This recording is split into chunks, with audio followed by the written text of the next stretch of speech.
What's up, everybody? And today we're checking out how British SAS are secretly fighting Russia. This is by the legendary Cappy Army. If you aren't already subscribed to his channel, then I don't really know what you're doing here. There's a link down below to the original video. Make sure you go over there, give him a like, subscribe, all that good stuff, because his content's phenomenal. It's absolutely brilliant reporting when it comes to any war, actually, not just Ukraine. I feel like he did a lot of Ukraine footage, but his other stuff as well is really, really good. So, yeah, link down below to the original video. Make sure you go over to Cappy Army, give him some love.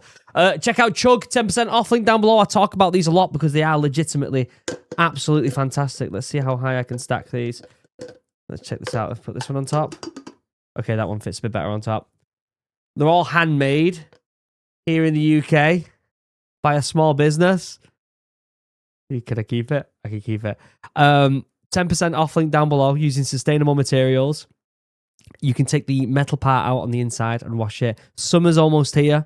It's going to be hot as balls out. If you want to keep your beer cold for a long time, get yourself a Chug. Ships to America. I did it. Also, check out Morale. If you haven't already, I sell drinks. I made this drink. How sick's that? And it's for sale. So, link down below for that. And at the end of this video, you'll see like a vlog pop up for the Bushcraft Show. Head over to the Bushcraft Show. Go check it out, because, well, the Bushcraft Show vlog, and check it out because it was really, really good, and YouTube doesn't push them vlogs. So there'll be like a recommendation video here. Just so you know, my brain's still a little bit foggy. I'm still a little bit sick, but I really wanted to watch this video, so let's crack on with it. Of British SAS missions in Ukraine are just now being revealed thanks to recently declassified documents, leaked intelligence reports, and interviews with the people involved, who are finally revealing what British commandos were actually doing inside Ukraine. British commandos? Or special forces? Don't get me wrong. There's a lot of Royal Marines commandos that go into special forces. For the most part, most Royal Marines go into the SBS.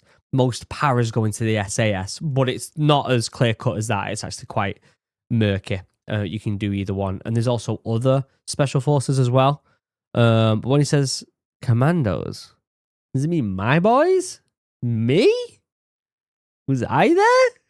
We're talking about allegations of SAS kill teams near the front line, British intelligence officers from MI6 running covert operations inside Russia, and secret missions that have yet to be fully acknowledged. We now know that the British Special Forces were instrumental in predicting the Russian invasion in the first place. Yeah, it makes sense. More than a year before the invasion even started, Major General Rolly Walker, director of UK Special Forces, sent a small detachment of 20 British commandos from the SAS into Ukraine in April 2021. The British SAS Special Air Service is one of the most elite covert units in the world. The most elite. Thank you very much. I know he's American, and I know we're going to have some Americans talking here saying, hey, Delta Force, Delta Force. Listen, our boys did it first. Can't wait to see the comments on that. I love trying to bait people. Basically, every Western SF team is based on their protocols that they pioneered over the years. Yeah. Joining them was a squad from the secretive 18th UKSF Signal Regiment that would later be instrumental on their mission. I have been told by some, I'm not going to speak about it. I have been told about some of the training for this individual branch, right? The Signals Regiment. UKSF Signals Regiment, and it's pretty sick. There's also the Recce as well, and I've been told some of their training by a friend of mine as well. There was one where this was with a reconnaissance group. I don't know if I'm allowed to say this, but I'm going to say it anyway. Where they were doing a training thing, and they were told that I don't know if I'm allowed to say it. Basically, he told me, this is all hearsay anyway. I don't know whether it's true because I got told by a third party, right? They're on a training exercise, and there was a farmhouse, and they got told that they had to recce the farmhouse. And so what they did was they snuck in and they removed the license plate of the car of this farmhouse and replaced it with one that looks identical, but it has a little one-way kind of screen on it with a camera behind it. They used it to recce the house. Whether it's true or not, I don't know. There's some wild stories I've heard about Recce Troop and some of these other SF branches. UKSF signal regiment that would later be instrumental on their mission. And SFSG, Special Forces Support Group, as well. Themselves for over a year deep in the eastern Donbass and Ukraine-Russia border zones. Originally, the SAS team deployed to track ceasefire violations in the Donbass region, but that mission slowly started expanding from there as they began uncovering evidence of something much larger afoot. Whether you're an SAS operator behind enemy lines or just a guy on I'm gonna have to skip the ad, guys. If you know, you know. Episode. So when multiple reports started coming out that the SAS were operating inside Ukraine, the revelation raised more than a few eyebrows. The team was meant to establish the truth about Putin's military buildup and report back to the UK government so that they could come up with a plan on how to correctly respond. Basically, the SAS job was to get a handle on who was really responsible for the fighting when the two sides were supposed to be staying to the peace ceasefire. Putin launched an investigation into what the SAS were doing in Ukraine. Moscow claimed it was a sabotage team helping Ukraine plan their attacks on Russia. I love how Russia are constantly like, we're gonna bomb the UK, we're gonna fight the UK, we're gonna fight, and then the moment the UK are like, all right, well we'll keep an eye on you. Russia's like, how dare you keep an eye on us? You shouldn't do that. Soil. They wanted the world to believe that the team was really up to something more cheeky than just monitoring the situation. But as soon as they got there, the small SAS team reported back to Major General Walker that there was a significant spike in ceasefire violations. They suddenly recorded a jump of 1,200 violations. According to the SAS team, it was the Russian-backed forces who were the ones responsible for attacking and probing Ukrainian defenses. Yeah, the that makes sense. Red flags were reaching Goth Girl levels. To further confirm what they were observing on the ground, Commander Walker sent in a RAF Rivet Joint Surveillance aircraft. Because trusting one source of intelligence on the ground is how you end up explaining yourself to Parliament later. True. The aircraft flew a secret mission over Ukraine and the Black Sea designed to soak up communications from the Russian military. The aircraft was flying over incredibly dangerous airspace, where Russian air defense was known to shoot down anything that looked remotely suspicious. So the UK Joint Rivet Surveillance aircraft flew over hostile airspace for 7 hours. Wow. They soaked up secret talks between Russian commanders on the ground. A senior UK military source said, quote, there's a lot of activity, and it's hard to... The thing is, this is what's come out. Like, do you understand how much sneaky beaky stuff is done by all of these countries that we don't know about? Tell what the true picture is without having resources on the ground. So we have deployed a very small force. Oh my God. These two lads right here woke up that morning, got out of bed, read details for the day. What's the orders for the day? And they say, oh, I need to head over to see the boss real quick. I wonder what we're doing. And they go to the boss, and the boss is like, hey, you two have got to do like a bit of like a photo op for some advertising. And they're like, oh my God, sick. I get to like be videoed looking super cool. Yeah, let's do it. And then they get there, and the cameraman's like, get in the oggin. Do us a favor, get in the water. And then they'll have to look at each other and they're like, we have to get in the water. Can we not just do it like on the back? Get in the water. And now they're stood in a river, freezing the balls off. And their SA-8 is getting rusty. It's a Friday. So they have to clean that rifle before they get the weekend off. I'd be fuming. Get in the water, lads. We've got to take a video. Fuck's sake, really? Supported by a specialist communications team. The team has a significant capability, and we are working with others in a joint operation to identify areas of concern for our air assets to investigate. So this was just a hint of how these different groups were all coordinating with each other. Then, the UK RAF Joint Rivet Surveillance aircraft turned around and headed back to the UK safely. General Walker, an MI6 intelligence analyst, thought that the communications that they intercepted would be Russian commanders just talking about the ceasefire. But what they actually heard revealed a far bigger plot. Russian forces were clearly planning for something big and soon. But what?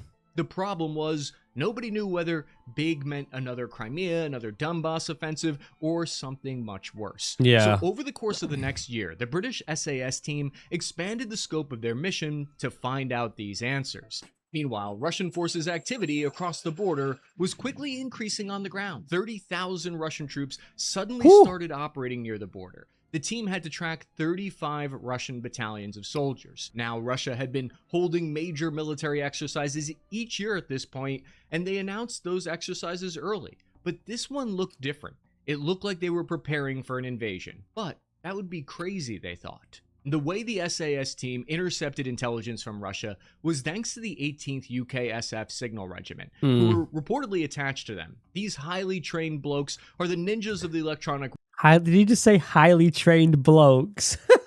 warfare and signals intelligence world. They're trained to go everywhere that SAS commandos go, operating the most sophisticated and highly classified electronics that the Ministry of Defense has to offer. Yeah. They're like the real-life Q branch. It's thanks to the combined They're really scouting good. skills They're of the really, SAS really good. and the radio intercepts of the 18th.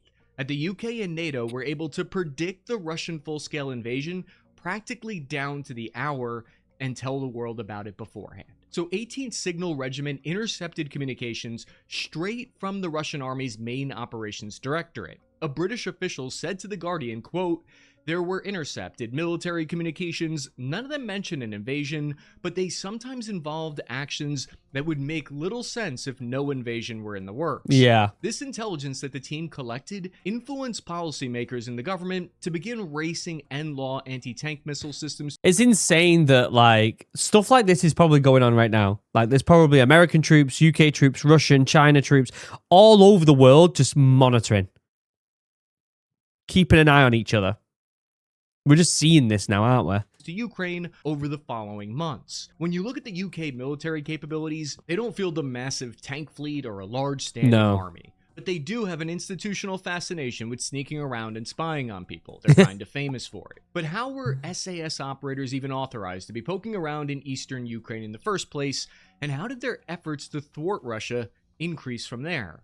The truth is so precious, she should always be attended by a bodyguard of lies.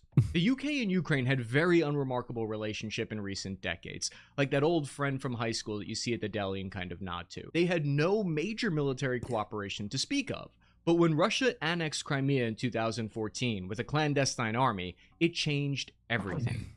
This was when the BBC first reported that the SAS was given a new mission to counter Russia's new strategy of ununiformed troops. The plan is called Special Operations Concept, created by Major General Rolly Walker himself. British planners concluded that they needed a way to compete against Russia in this same hybrid warfare gray zone. According to people familiar with the change, the SAS would now work closely with MI6 intelligence to conduct covert black ops. Yeah. These are deniable missions to the public in order to counter Russia. Moscow had found this gap in the rulebook, and if there's one thing intelligence agencies love, it's finding the difference between what's illegal and what's simply awkward. Yeah. The SAS changed from a counter-terror force at this point to countering Russia. One of Walker's officials said, quote, "Right now you do nothing or you escalate. We want to expand the competitive space." So the British Special Reconnaissance Regiment SRR was prioritized to conduct plainclothes deniable missions inside Ukraine.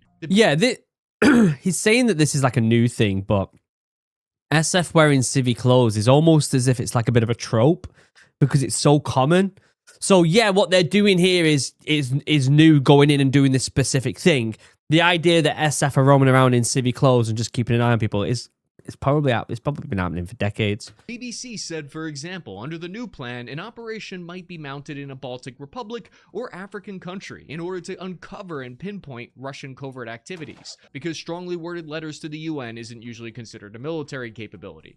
British teams would secretly identify Russian operatives, map their support networks, and hand off that intelligence to local partners. Ukraine quickly became the ultimate test case for this new approach. The UK responded by launching Operation Orbital just a year later. Officially, the mission sent British soldiers to train Ukrainians, but unofficially, it gave Britain access and the infrastructure to start sending special operators on the ground. Orbital trained 22,000 Ukrainian soldiers and formed the basis for large battalion-level attacks. UK special operators set up the logistics lines that delivered those NLAW rockets to the front line. What started as a fact-finding mission was quickly becoming a British effort to prepare Ukraine for what the SAS increasingly believed was inevitable. The British likely aren't just supporting Ukraine out of the pure goodness of their hearts, though. It's interesting, though, because now after all this, Britain and Ukraine seem to have quite a tight-knit relationship now. Like, we've become really, really good friends now, which is such a fascinating development over the past 5 years. From London's perspective, Ukraine is fighting so NATO doesn't have to. The UK military sees this special forces deployment as a low-cost, small-footprint way of ensuring it doesn't quickly become their problem. His Majesty's government signed deals with Ukraine to produce warships together, tying their economic and military interests closely together. There were a string of Russian assassination operations that were carried out on British soil. The British have a surprisingly low tolerance for foreign intelligence services conducting murders on their soil. All this has created a sense that Russia is probing their defenses. But their support for Ukraine ground to a halt just before the full-scale invasion. Days prior, when it became clear their ground assessments were accurate, the UK suspended Operation Orbital. They scrambled to safely get their personnel out of Kyiv. They were concerned British officials were about to be killed or captured by the Russian military as they swept through the country. I mean, yeah, it makes sense because Russia was saying that they were going to take the country within a few days, and Russia has this weird vendetta against Britain. So it makes sense that they were like, get everyone out ASAP. Analysts believe this would lead to uncontrolled escalation between Russia and NATO. The concerns were very real because then CIA Director Bill Burns said, "There was a moment in the fall of 2022 when I think there was a genuine risk of potential use of tactical nuclear weapons." Jesus. The Brits launched one of their first special operations on-the-ground missions during the war in Ukraine that we know about. They deployed the 45 Commando Group of the Royal Marines. 4-5 Commando went out? My boys? That's what I was in. Wait. When did 4-5 Commando go to Ukraine? Let me Google this. 4-5 Commando in Ukraine? In the early stages of conflict, the UK deployed approximately 400 personnel for 4-5 Commando. RM Condor. For a discrete high-risk operation. When the hell did this? 2022? I didn't know anything about this. I wonder what company went out. Was it my boys in Zulu? Probably not going to say, is it? That's my unit. 4-5. That's what I was in. That we know about. They deployed the 45 Commando Group of the Royal Marines. Don't say 45. It's 4-5 Commando. Come on, mate. Marines. According to Lieutenant General Magwan, 350 commandos secretly deployed to Kyiv in January 2022. I did not know this. Russian armored units staged all along the Ukrainian border. So this was right before they actually invaded. Part rescue operation and part covert ops. It was a secret extraction mission. Lieutenant General Magwan said 45 Commando Group deployed at short notice from the depths of a dark North Norwegian winter. If it was about 350 lads, that means it would have been one company. Whether it be Zulu, X-Ray, Yankee, or Whiskey. I'm going to Google it real quick. What? I got to Google this and find out. 4-5 Commando Company went to Ukraine in 2022. Do we know what company it was? Because that's about the size of one company. It's not saying. 350 Royal Marines. One, maybe two companies that. But it also depends. I'd love to speak to... If there's any of the lads watching this that I speak to who are up at 4-5 or were up at 4-5 in 2022, slip into me DMs, give us a message and let me know what the crack is with this mission. I want some intel. I want to know. I want to know, boys. Who went? Was it Zulu? Was it X-Ray? To evacuate the British embassy in Kyiv to Poland. The go-to 999 international emergency force, if you will. Up until now, the British mission had been about preventing a disaster. Now it was about surviving one. After spiriting the British embassy staff to safety as the war kicked into high gear, the commandos actually then slipped back into Ukraine to provide close protection. Listen, pulling out and then slipping back in, it's what us commandos do best. For sensitive British personnel that were still in the country. Not a bad start to the mission. Fly into a country that's about to be invaded, rescue diplomats, leave, then immediately come back. All while the world was inches away from an international catastrophe. There was a number of sources that claimed to see British SAS in Ukraine. A Polish government minister and a reporter said that they personally saw the unit operating near Bucha during a visit in the early days of the war near Kyiv. The minister said, quote, "We passed the last checkpoint and met British special forces. Uniformed with weapons, they moved the Ukrainians in trucks and off-road vehicles with artillery radars. They were tracking targets. They were learning about this war," end quote. Artillery radars observe where rounds are coming from. They allow for precise firing solutions back at the source. If this Polish account is true, the SAS were showing their Ukrainian counterparts how to hunt Russian artillery pieces that were raining hell down on their cities. But their efforts appeared to be paying off. The NLAW munitions that the UK helped deliver shredded as much as 40% of the Russian tanks in the early days of the invasion. When Russia's force stalled, former Ukrainian President Poroshenko said, quote, "I thank every British instructor who helped to make Ukraine stronger. This is an achievement for the British soldiers, officers who worked shoulder to shoulder with us to prepare Ukraine's armed forces. The result is impressive." Yeah, this is what I was saying about the relationship between Ukraine and Russia. Ukraine and Russia is just Ukraine and Britain. Sorry, Jesus Christ, is excelled exponentially. It's become quite the bond. General Walker, who oversaw these early SF missions, was then promoted to be in charge of the entire British Army. At this point, the question to Walker and the British government became how far were they willing to go after the invasion started. Yeah. This hasn't stopped Russia from trying to capitalize on these missions. Moscow claimed they shot down a British plane. Their mill bloggers claimed that they killed 18 SAS commandos in an airstrike and wounded 25 more. No which way. would have been quite the achievement considering nobody could produce any evidence of it. Yeah. Disinformation experts say that Russian If that was true, it would be all over the news. Not happening. media spread fake stories like this in order to support their information campaign about quote-unquote foreign mercenaries in the ranks of the forces of Ukraine. Yeah. Its goal is to discredit the Ukrainian military successes, to spread panic and mistrust among the public, while reinforcing their narrative that their fight was against the entire West.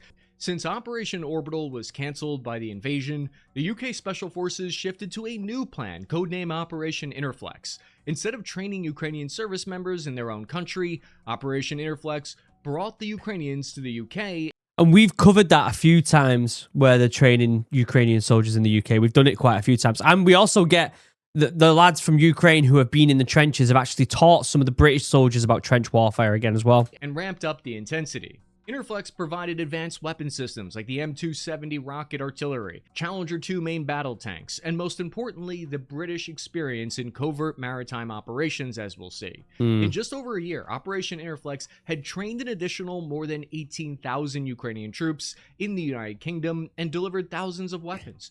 Britain had lost access to Ukraine, so they did the next best thing. They brought Ukraine to Britain. They were building the foundations of an army. Along with the weapons and training emerged more reports of British Special Forces at work on the battlefield. It was through these training exercises that the SAS was able to keep a close relationship with Ukraine and increase their operations. This is when we first started hearing from Russia. They began directly accusing British Special Forces of carrying out attacks against Russian forces. The Russian FSB intelligence agency also asserted that the British Special Boat Service, the SBS, the maritime equivalent of the SAS, In my opinion, the SBS have got to be the best special force. I've met I wouldn't say quite a few, but a handful of SPS lads when I was in the Royal Marines, and they're just such good lads, and they're so good at what they do. They're so good. have been operating alongside Ukrainian special forces since the very start of the war. A Ukrainian sabotage team from the 73rd Maritime Special Operations Center infiltrated all the way near Crimea using a classic fast boat on the Tendra Spit in the Black Sea. The team got in a firefight with Russian infantry and sabotaged several pieces of equipment. British SBS were confirmed to have provided training for these missions. Even though the Spit is basically a glorified sandbar, it makes for a great insertion point for sabotage operations against Russian fortifications and infrastructure on the Crimean Peninsula. The Ukrainian team acknowledged one of their raiding team members had been killed in action during the daring raid on the Spit, but denied any British SBS personnel had taken part. If the Tendra Spit raids sound familiar, that's because British Special Operations have been doing versions of this exact raid for more than 80 years. During Operation Frankton in 1942, a handful of Royal Marines paddled folding kayaks into a... They made a movie about this, The Cockleshell Heroes. It's phenomenal. These missions were unbelievable. Nazi-occupied French harbor and planted explosives on German shipping. The mission became one of the most famous maritime sabotage operations in British military history. Their equipment might have changed, but their dapper accents hadn't. I'm so glad that that's getting coverage. My boys, the Royal Marines, found in the Special Boat Service by doing stuff like this. It's nice that Cappy Army's like, it's nice to just know, like, the boys that the team that I've been a part of, the big boy club that I've been a part of, just gets that acknowledgement from sources like this. It brings me a lot of joy watching this. Claimed a major attack against their Black Sea Fleet in October 2022 was thanks to the UK. This was the first large-scale seaborne drone attack against the Russian fleet. It damaged at least 3 warships in their own home port of Sebastopol. While Ukraine took credit for the attack, Russia said that they had evidence that the operation was conducted under the leadership of British specialists in the Mykolaiv region of Ukraine. Interesting. Part of the reason why the I mean, Russian the pointing fingers at stuff that they're not too sure about, let's be honest. FSB claimed it was Western Special Forces who were damaging their highest value equipment was likely as a face-saving measure. It'd be seen as less embarrassing if it was NATO that destroyed their equipment instead of Ukraine. This is when additional information slowly starts coming out that reveals the British level of involvement. During an interview with the press, US SOCOM Commander General Brian Fenton hinted that UK Special Forces were on the ground in Ukraine conducting actual missions against the Russians, and that the American Green Berets were adding more firepower and cyber expertise to their 12-man ODA teams from the British experience. The lessons learned out of the experience in Ukraine, mostly through the eyes of our UK Special Operations partners, who not only have done that in their formations, but they've also learned very quickly that they needed other elements of their joint force. He cited examples where British commandos in Ukraine consulted with Royal Air Force pilots and Royal Navy personnel about drone technology and how, quote, a ship in the Black Sea navigates. It's safe to assume Captain Price led an SAS boarding team into that ship. The UK declined to comment on General Fenton's statement. Yeah, all this information will be getting shared between the US and the UK. If you've been in the military, you know how close the UK and the US militaries are. We're busy friends. We're busy oppos. It's their official policy to keep all British Special Forces activities secret. The SAS official motto is "Who dares wins." Their unofficial motto is "No comment." General Magawan also dropped some hints that the commando unit teamed up with other UK and NATO agencies while they were in country. During both phases, the commandos supported other discrete operations in a hugely sensitive environment and with a high level of political and military risk. Then, the Russian government claimed that the SAS were actually setting up a full-blown command center inside Ukraine. This is when Russia begins to denounce Doesn't surprise me. as a de facto... To be fair, the US probably does as well. What are we doing here? Of course they probably do. No party to the conflict. According to them, the SAS launched and coordinated a whole campaign of sabotage raids against Russian forces from this relatively safe haven in the west of Ukraine. A Russian investigation determined that the unit had up to 20 SAS soldiers operating throughout Ukraine from the Lviv base. The UK's response was as cryptic as always. Quote, "We don't comment on stories around special forces, especially ones that are being pushed out by the Russian news agencies, because inaccurate speculation can put people's lives at risk, which is why we neither confirm nor deny reports." That's true. That is true. The true. British intelligence service have perfected the art of politely showing up where they're technically not supposed to be. They weren't the only hunters in country at the time either. Another report from the Daily Star claims that a group of 12 SAS veterans were basically on a safari hunt in 2022. Citing unnamed sources, the group of former SAS operators operated on their own independent assassination squad that racked up a kill count of 20 Russian generals and 15 high-ranking Wagner mercenaries. It doesn't surprise me. There's so many lads from the Royal Marines that I've spoke to have been like, I might just go out and crack my own detail. probably be consumed with a healthy amount of salt. The group allegedly teamed up over a WhatsApp chat group for SAS veterans and decided hunting Russian generals in the forests of Ukraine sounded like a fun way to spend their retirement. According to a source that interviewed the team, the group had vowed to stay in Ukraine as volunteers until the end of the war. Quote, they know they can't afford to be taken prisoner because in all likelihood they would be tortured, tried, and executed as foreign mercenaries. Yeah. I've watched hours of combat footage from the war in Ukraine, and there are a number of interesting firefights that I've seen that feature British accents and shooting techniques that indicate very advanced training. Yeah. There's Russians! There's voices inside! Break! Break! Combat footage aside, the British Ministry of Defense secret operations in Ukraine were blown wide open by two back-to-back bombshells. The first was a series of top-secret Pentagon papers leaked to private Discord servers in 2023. One of the classified documents titled US NATO SF in Ukraine listed the exact number of Western Special Forces units that were operating on the ground. Of the 97 Special Forces personnel listed in the document, 50 were from the UK, the highest amount. At the time, the US only had 14, the French had I guarantee it's more than that. There's way more than that. I guarantee it. 15 deployed to the country.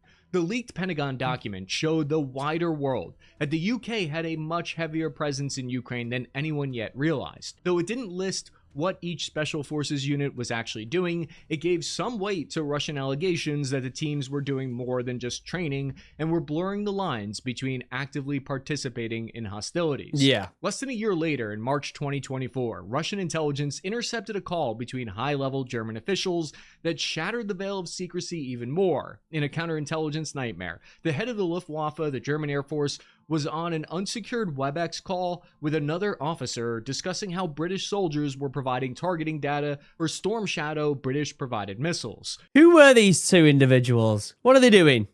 What are you doing? At least use a VPN. You know what I mean?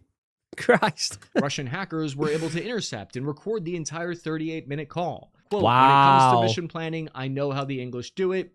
They do it completely in reachback. They also have a few people on the ground. They do that. The French don't. End quote. Russia then released the audio via the RT media network, claiming it was further proof that the British had their own troops directing strikes against Russian targets. That's what reachback means, is that they had them on the ground. So Yeah, but like, Russia are constantly saying they're going to hurt the UK. And the moment the UK actually help an ally, Ukraine, Russia's like, how dare you? Mate, you're invading a country. Do you know what I mean? You're invading another country. And you're like, you can't do that. Piss off. Lesson here is the next time you're discussing how allied special forces acquire and share missile data, don't use WebEx. But the leak forced the head of Britain's MI6 intelligence ministry to make an unprecedented move. In December 2024, Sir Richard Moore publicly acknowledged that Britain had been conducting covert operations against Russia. Framing it as a parallel to the UK intelligence operations during World War II, he said, quote, we cherish our heritage of covert action, which we keep alive today in helping Ukraine resist the Russian invasion, end quote. While he stopped short of confirming raids or other direct actions by the SAS, his statement was an extremely rare admission in the covert operations world, especially in Britain. British intelligence version of the CIA ground branch is called E Squadron, and they're even more secretive. It's the paramilitary, plainclothes, undercover officers who deploy to war zones for MI6. Yeah. E Squadron is basically like the closest thing to the real-life unit where James Bond would be. They're the ones sent out on missions to secretly assist foreign governments on high-tech weapons. At the same time this was happening, information was coming out about the full extent of Russian covert operations inside the UK. In 2024, a warehouse in East London suspiciously was set ablaze. Inside was military aid and equipment destined for Ukraine. British prosecutors later said the attack was directed by individuals connected to the Russian Wagner network. The same network was working on additional kidnapping targets and sabotage attacks in London. In December 2025, the British Ministry of Defense announced the death of Lance Corporal George Hooley, the first confirmed casualty of a uniformed British service member in Ukraine. By all accounts, he was a great soldier and extraordinarily well-liked across the service. There was even a eulogy That's online really in sad. the most British way possible that said, quote, "I'll put all your minds at ease. I served with him. Great effing bloke. And he was indeed one para when he passed." Wow. The official story from London is that the paratrooper was killed during a training accident while, quote, "observing Ukrainian forces testing a new defensive capability away from the front lines." But the lack of information regarding the accident and Lance Corporal Hooley's extensive combat experience with the 1st Parachute Regiment and the Special Forces Support Group raise questions about if the official story was downplaying the British involvement for operational security purposes. Yeah, but I can't see him putting paras on the front line. I can't see him putting SF, yeah. Now, unless this lad went SF, maybe.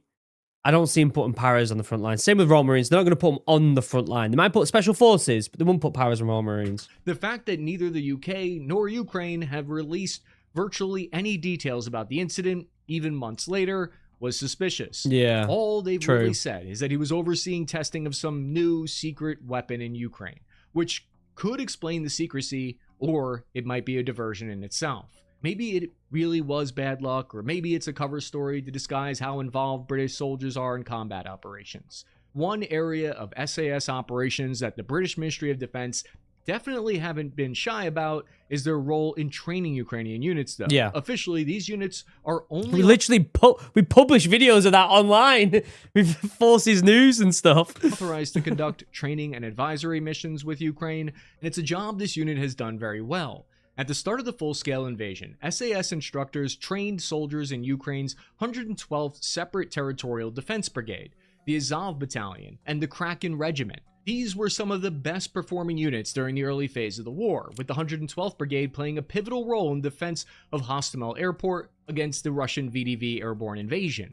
The Kraken Regiment used unconventional warfare tactics to repel Russian forces in the Kharkiv region, and the unit was later inducted into Ukraine's main intelligence directorate as one of their Spetsnaz units. That's Without cool. discounting the determination and talent of the Ukrainian soldiers, SAS training could go a long way in explaining why they were so successful at the very start of the war. That's true. According to a That's Polish true. journalist, President Zelensky's security team was also trained by SAS operators in the lead up to I mean, the it doesn't surprise me, does it? I mean, of course they're going to be trained by British SF. They're the best of the best. invasion. In the first hours of the special military operation, Russian Spetsnaz teams parachuted into Kyiv and assaulted the Ukrainian president compound twice, but they were beaten back each time. Again, elite SAS training gives us some clues about how they kept Zelensky safe against Russia's best. British special forces started by trying to figure out if Russia was going to invade Ukraine. Then they gradually became more involved in helping Ukraine survive the invasion, and remained deeply involved in preparing for whatever comes next. If you found this video valuable, check out this playlist on Covert American Black Ops. Absolutely fantastic video by Cappy Army. That might actually be the best video of his I've seen so far. Really, really, really good. Probably a bit biased because it involves a lot of British stuff. But yeah, very, very good video. I will leave a link down below to his channel. Get yourself over there and give it some love. Check out Chug, 10% off, link down below, and go check out Morale. You'll see a vlog popping up of the Bushcraft Show. Go check out the vlog and help with that mysterious YouTube algorithm. Other than that, I love you all. I'll see you in the next one. Goodbye.